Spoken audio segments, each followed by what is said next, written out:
Hello students, पिछले lecture पे अपन लोगों ने प्लांट किंगडम कंप्लीट कर लिया था।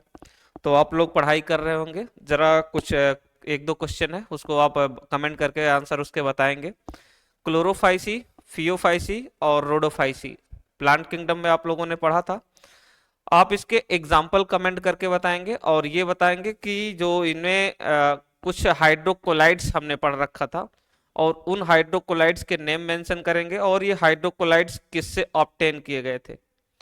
तो आज अपना टॉपिक है एनिमल किंगडम पढ़ना है। प्लांट किंगडम हम लोगों ने कंप्लीट कर लिया था। एनिमल किंगडम के बारे में एक दो पॉइंट आपको पता भी होगा, नहीं तो अपन डिस्कस कर रहे हैं तो आप बहुत ध्यान से चीजों को सुनते रहिए। सारे के सारे एनिमल कैसे हैं? मल्टी सेलुलर है प्लस यूकैरियोट है। अभी जैसे यूकैरियोट और प्रोकैरियोट के बारे में देखा जाए तो कौन कौन सा प्रोकैरियोट है? प्रोकैरियोट में केवल मोनेरा अपन ने पढ़ा था। मोनेरा को छोड़ दें तो प्रोटिस्टा, फंजाई, प्लांटी, एनिमेलिया ये सारे के सारे कैसे हैं? यूकैरियोटिक हैं। और मल्टी सेलुलर की बात कर रहे हैं तो हम एनिमल की आज बात कर रहे हैं, ये भी मल्टी सेलुलर है, प्लांट भी मल्टी सेलुलर है। मोस्ट ऑफ देम फंगस भी कैसा है? मल्टी सेलुलर है, एक्सेप्ट ईस्ट ना। और प्रोटिस्टा वाले जो मेंबर हैं वो यूनिसेलुलर यूकैरियोटिक हैं। चलिए देखते हैं। एनिमल किंगडम में अपने को वो 11 फाइलम के बारे में पढ़ना ही पढ़ना है। साथ साथ इतना ज्यादा नंबर है एनिमल्स के, तो उनको एक प्रॉपर तरीके से अरेंज करने के लिए हमको क्लासिफिकेशन की जरूरत पड़ी। तो इन सारी चीजों को अरेंज करने के लिए इतने एनिमल्स थे तो कौन कौन किस आधार पर क्लासिफाई किया गया, क्लासिफिकेशन के बारे में ही पढ़ना है। एनिमल को क्लासिफाई किया गया है किस आधार पे? तो यहाँ पर आप देखेंगे कैरेक्टरिस्टिक ऑफ एनिमल लिखा है, मतलब कि मेन टॉपिक अपना क्या है? क्लासिफिकेशन ऑफ एनिमल्स यहाँ पर दे रखा है ना। और इसमें किस आधार पर इनको इनके जो कैरेक्टर दे रखा है कि जैसे मान लीजिए हमारे पास बहुत सारे एनिमल्स हैं, हमको उनमें क्लासिफाई करना। तो पहला अपने पास आ जाएगा level of organisation. Level of organisation in the sense कौन सेलुलर है, कौन टिश्यू लेवल है, कौन ऑर्गन लेवल है, कौन ऑर्गन सिस्टम लेवल है, इसको यहाँ पे पढ़ लेंगे। फिर बात आती है सिमेट्री के आधार पर एनिमल को हम डिवाइड कर सकते हैं, और जर्म लेयर के आधार पे जर्म लेयर कौन डिप्लोब्लास्टिक का मेंबर है, कौन ट्रिप्लोब्लास्टिक है। फिर आ जाएगा सीलोम, किसके पास बॉडी कैविटी ट्रू है, मतलब अच्छी वाली बॉडी कैविटी है। एसीलोमेट कौन है, कौन स्यूडोसीलोमेट है। इन्हीं सारे चीजों के बारे में अपने को बात करना है। टॉपिक पे आते हैं, क्लासिफिकेशन ऑफ एनिमल। एनिमल को क्लासिफाई करना क्यों जरूरी था? पहला पॉइंट लिख रखा, classification of animals is important. क्यों भाई? As the diversity of animal is huge. बोल रहा है कि एनिमल्स की डाइवर्सिटी बहुत ज्यादा है। आप कमेंट करके बताएंगे टोटल बायोडाइवर्सिटी का नंबर क्या पढ़ा था अपन ने। It also help in assigning a systematic position to newly discovered species.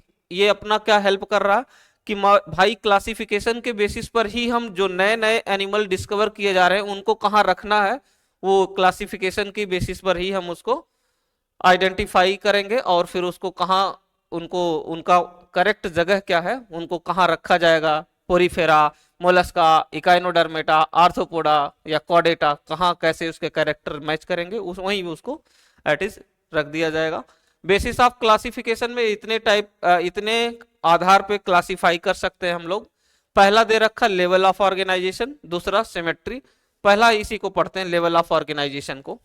तो यहाँ पर लेवल ऑफ ऑर्गेनाइजेशन में अपने पास सेलुलर है जैसा कि अभी हमने बताया था, टिश्यू लेवल है और ऑर्गन लेवल दे रखा और ऑर्गन सिस्टम।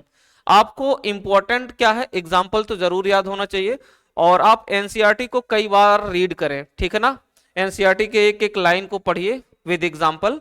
पहला सेलुलर लेवल ऑफ ऑर्गेनाइजेशन वही लोअर ऑर्गेनिज्म में पाया जाता, और जो लोअर ऑर्गेनिज्म में इंक्लूड किया गया, ऑर्गेनिज्म ना बोल के हम लोअर एनिमल बोले तो ज्यादा बेस्ट है क्योंकि एनिमल किंगडम पढ़ रहे हैं और सारे के सारे एनिमल क्या है? मल्टी सेलुलर है। तो lower animals such as sponges cell aggregate together to exhibit cellular level of organization। तो आपसे क्वेश्चन पूछा जा सकता है कि सेलुलर लेवल ऑफ ऑर्गेनाइजेशन कौन से फाइलम में देखने को मिलता है? एग्जाम्पल क्या होगा? पोरीफेरा। दूसरी बातें हैं टिश्यू लेवल ऑफ ऑर्गेनाइजेशन कहाँ देखने को मिल रहा है, मतलब कि सेल कॉम्पैक्ट होके अरेंज होके टिश्यू बना लिया है। अब उसके पास टिश्यू लेवल ऑफ ऑर्गेनाइजेशन आ गया। तो पहला फाइलम तो पोरीफेरा था, दूसरा सिलेंट्रेटा और टीनोफोरा बचा है ना। उसके बाद दूसरा तीसरा में क्या लिखा है, cell which perform similar function and grouped together to form tissue. ठीक है भाई, एग्जाम्पल क्या है, सिलेंट्रेटा, तो इनको भी याद रखना है। ऑर्गन लेवल ऑफ ऑर्गेनाइजेशन मतलब कई ऑर्गन बन चुके हैं। ऑर्गन लेवल ऑफ ऑर्गेनाइजेशन देखने को मिल रहा प्लेटीहेल्मिन्थीज में, लिखा tissue together to form organ, members of platyhelminthes. ठीक है ना, तो इसको अपने को एग्जांपल याद रखना प्लेटीहेल्मिन्थीज में। तो अपने पास याद करने के लिए दो चीजें हैं, ऑर्गन लेवल ऑफ ऑर्गेनाइजेशन पूछा जाता है तो प्लेटीहेल्मिन्थीज, टिश्यू लेवल पूछा जाएगा तो सिलेंट्रेट, और अगर सेलुलर लेवल ऑफ ऑर्गेनाइजेशन पूछा जा रहा है तो इसका एग्जांपल क्या जा रहा है, पोरीफेरा। क्या जाएगा, पोरीफेरा। एक और अपने पास बचा है organ system level of organisation.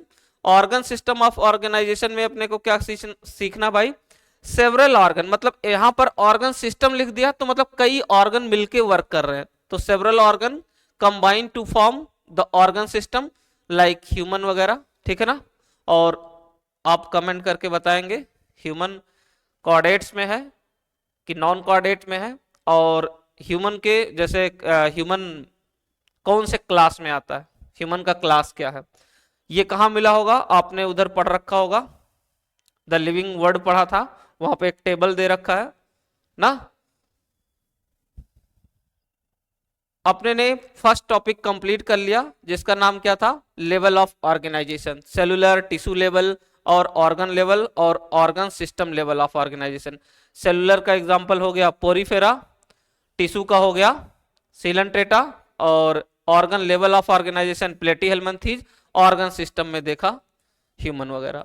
ठीक है ना। सिमेट्री की बात करें तो ऑर्गेनिज्म को, एनिमल को, भाई एनिमल किंगडम बात कर रहे हैं तो एनिमल ही यहाँ बोला जाएगा बार बार, ऑर्गेनिज्म वर्ड निकल जा रहा है मुंह से, लेकिन ऑर्गेनिज्म बोलना कम सही है यहाँ पे। क्यों, क्योंकि आपको पता है ऑर्गेनिज्म और एनिमल्स, ऑर्गेनिज्म बोलने से ऐसा लगता है कि अपन लोअर एनिमल्स की बात कर रहे हैं, या बैक्टीरिया वगैरह, बैक्टीरिया के लिए स्पेसिफिक वर्ड क्या यूज किया जाता है, माइक्रो ऑर्गेनिज्म बोलते हैं, लेकिन यहाँ एनिमल्स की बात हो रहा है। एनिमल को क्लासिफाई करने के लिए जो सिमेट्री की यूज की गई है, तीन टाइप का सिमेट्री एनसीईआरटी बोलता, पहला एसिमेट्रिकल, दूसरा रेडियल, तीसरा बाइलेटरल सिमेट्री।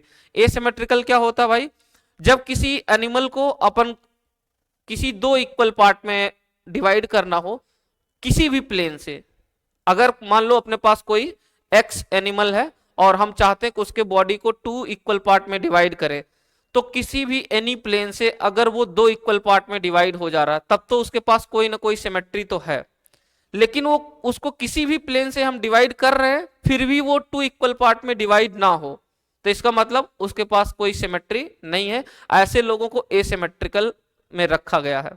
एग्जाम्पल अपने पास दे रखा है भाई स्टारफिश का, ये रेडियल सिमेट्री दिखा रखा है यहाँ पर, बाइलेटरल, और इधर देखोगे किसका दे रखा है, स्पंजेस में most of them sponges so asymmetrical, मतलब इसको अगर हम दो इक्वल पार्ट में डिवाइड करें तो ये चाहे वर्टिकल हॉरिजॉन्टल किसी भी प्लेन से डिवाइड करें तो नहीं हो पाएगा, तो एसिमेट्रिकल। ऐसे एनिमल जिनको केवल एक ही प्लेन से टू इक्वल पार्ट में डिवाइड कर लेते हैं तो वो क्या कहलाएगा, बाइलेटरल सिमेट्री। अपने पास एग्जांपल ह्यूमन है, यहां पर देखिए कुछ बना रखा है, गोट को बना रखा है, ह्यूमन में समझ सकते हैं अपन, जैसे मान लीजिए कोई ह्यूमन है, अब इसको क्या करना है, दो इक्वल पार्ट में डिवाइड करना। पहला तो तरीका यह है, कुछ बच्चे बोलते हैं कि सर अगर इसको ऐसे हम लोग कट करें तो नाप के, अगर इसका हाइट 5 फीट का है तो 2.5 फीट इधर 2.5 फीट इधर, तो बराबर बराबर तो हो गया। नहीं भाई, सिमेट्री कहां देखने को मिल रहा, ऊपर साइड में पूरा पूरा हेड आ गया, नीचे साइड में पैर आ गया, सिमेट्री तो नहीं है। मतलब दूसरा तरीका क्या है, अगर हम इसको ऐसे डिवाइड करते हैं ऐसा, तो जितना पार्ट इधर है देखने में उतना इधर भी है, तो ये सिमेट्री कहलाना। तो बाइलेटरल सिमेट्री में अपने को सीखना है, बाइलेटरल सिमेट्री में किसी भी एनिमल को जब हम टू इक्वल पार्ट में डिवाइड करेंगे तो ओनली वन प्लेन है, क्या है, ओनली वन प्लेन। जैसे ये वर्टिकल वाले से अगर देखा जाए तभी जाके सिमेट्री देखने को मिल रहा है, जबकि ऐसा हम इधर से इसको कट कर रहे हैं तो टू इक्वल पार्ट में डिवाइड नहीं हो रहा। यहां पर आप पढ़ोगे तो मिलेगा, देखो लिखा है body can be divided into two identical halves only one plane, यही तो हमने आपको समझाया। और इधर इसको किसी भी प्लेन से डिवाइड करेंगे तो नहीं टू इक्वल पार्ट में डिवाइड होगा। देखो जरा, अगर हम इसको ऐसे कट कर लें तो इधर देखो कुछ अलग दिखाई दे रहा, इधर अलग दिखाई दे रहा। अगर ऐसा इसको डिवाइड कर ले तो भी इधर वाला अलग है, इधर अलग है। कुछ लोग कहेंगे नहीं सर इधर से कट करिए तो भी नहीं होगा, इधर से नहीं होगा, तो इसको क्या बोलेंगे, एसिमेट्री। यहां पर लिख रखा है body can not be divided into two equal half any plane, किसी भी प्लेन से हम दो इक्वल पार्ट में नहीं डिवाइड कर पाएंगे। एग्जाम्पल क्या है, स्पंजेस आ जाएंगे। एक इसमें एक्सेप्शन है, एक्सेप्शन क्या है, ल्यूकोसोलेनिया, ल्यूकोसोलेनिया, ये क्या है, रेडियल सिमेट्री शो करता है, रेडियल सिमेट्री। खैर अपने पास सिलेबस में नहीं दे रखा तो ज्यादा टेंशन की बात नहीं है भाई, इधर पढ़ लिया। Bilateral symmetry. रेडियल सिमेट्री के बारे में देखते हैं। ऐसे एनिमल जिनको हम वर्टिकल हॉरिजेंटल किसी भी प्लेन से डिवाइड कर सकते हैं टू इक्वल पार्ट में, उनको क्या बोला जाता है, रेडियल सिमेट्री। और रेडियल सिमेट्री का एग्जांपल यहाँ पर स्टारफिश दे रखा है।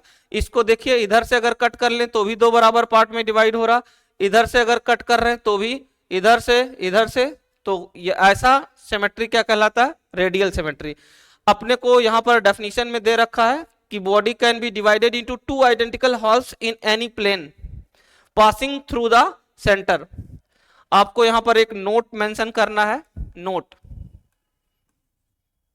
जो इकाइनोडर्मेटा होता है, इकाइनोडर्मेटा का जो लार्वा होता है वो बाइलेटरल सिमेट्री शो करता है। यहां पर आप लिखोगे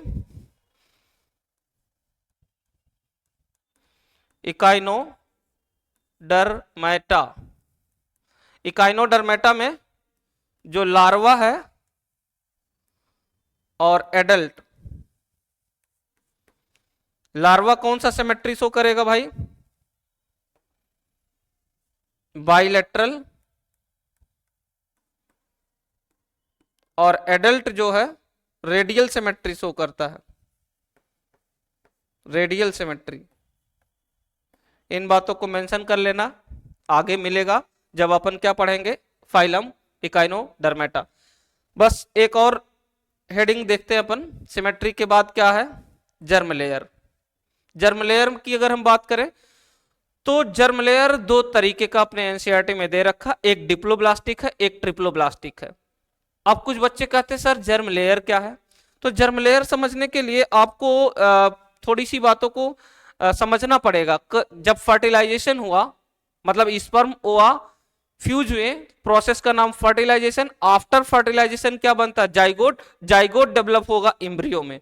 तो ये जब जाइगोट का डेवलपमेंट चल रहा था तो वो जो बहुत सारे सेल स्टेज, जैसे 4 cell stage, 8 cell stage, 16, 32, morula, blastula, gastrula stage आता है, आप क्लास 12th में पढ़ेंगे डिटेल में। तो क्या होता है, जब वो उसमें जो सेल होते हैं वो कई लेयर में अरेंज हो जाते हैं। बहुत सारे एनिमल केवल 2 जर्म लेयर से मिलकर बन गए हैं, मतलब उनमें जो ये जाइगोट डेवलप होके 2 लेयर में सेल है 2 लेयर में अरेंज हो चुका, एक एक्टोडर्म और सबसे अंदर वाला एंडोडर्म। तो ऐसे एनिमल जो केवल 2 लेयर से बन गए उन्हें डिप्लोब्लास्टिक बोला गया।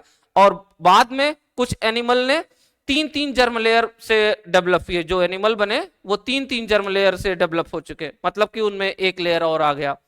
शुरू में तो एक्टोडर्म और एंडोडर्म बना था, बाद में एक और नॉन सेलुलर लेयर, यहां पर जो डिप्लोब्लास्टिक में आप पढ़ोगे नॉन सेलुलर लेयर के लिए एक वर्ड लिखा मीजोगिलिया, वही मीजोगिलिया बाद में चेंज होके सेलुलर लेयर में चेंज हो गया और उसको मीजोडर्म के नाम से जानते हैं। तो हमने क्या बोला भाई, जर्म लेयर अपने पास 2 दे रखा है एनसीईआरटी ने, डिप्लोब्लास्टिक और ट्रिप्लोब्लास्टिक। देखते हैं फटाफट, यहां पर देखो लिखा है जर्म लेयर। जर्म लेयर के बारे में क्या दे रखा भाई, germ layer of cell in an embryo, ठीक है ना।